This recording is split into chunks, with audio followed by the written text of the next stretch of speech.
My name's Courtney, and I go by she, her. Fabulous. Okay. So, dearest Courtney, how would you define your gender? My gender, a lot of friends used to joke that I was the straightest lesbian you'll ever find. I'm neither of those things. And it was always funny because I started to realize that a lot of that came down to my gender and how I present myself, masculine and feminine.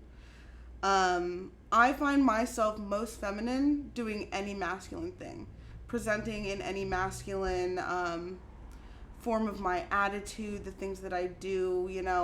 I may have a full face of makeup, but I used to work in a hardware store. That was my first job. I'm going to get down and dirty. And, in my platform heels, I still feel the most powerful that, like, a CEO man would. I love that. I think it's interesting you're kind of talking about your gender like in opposition to the environment. Yeah. So Yeah. fancy. So thinking, you, like I said, you kind of answered this, but what kind of experiences brought you to this place with your gender? It was actually funny. My parents were very opposite. My dad was always much more emotional.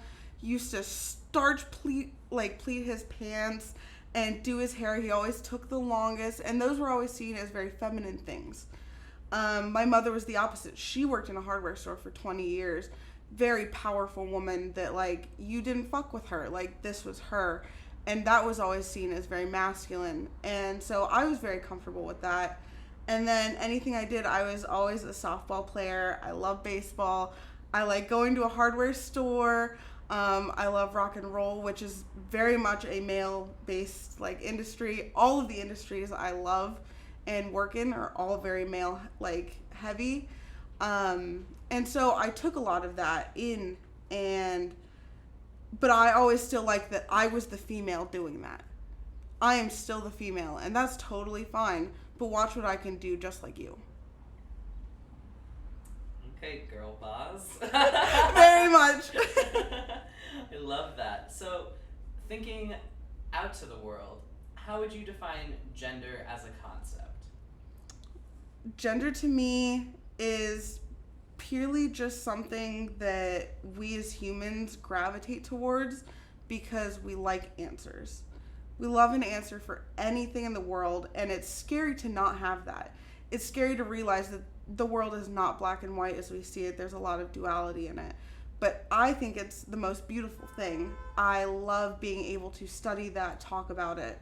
I think that a lot of the times we're a lot happier when we do find those middle grounds. It's just a lot of fear. Wow, that was hashtag deep. That brought me somewhere. Wow. So, taking it, from the flip flop of fear here, what makes you feel gender euphoric? What brings you that joy? One is very obvious that I love to sit every single morning, whether it's to sit in my own house and do nothing, watch movies. I have a full face on. Yesterday, I was just doing homework, and James comes home, and suddenly I have a full lip on. It's like midnight. I have no business having a lip and an eyelash on, but I always want my makeup done, and that's something that I gravitate towards. Being able to hold a wrench and know what like a hammer does, and power tools and things like that are so fun. Or, one of my jobs is a male parenting education company. I am one of the only females, usually always, in the company. But when I stand there in a meeting and I know that everyone around me still sees me for who I am and still is going to listen to me in that aspect, and it doesn't matter who else I'm with, that's really gender euphoria. Oh, love it. So, now this is going many places. Mm-hmm. What would you say to someone who is thinking about their gender for the first time? It's natural.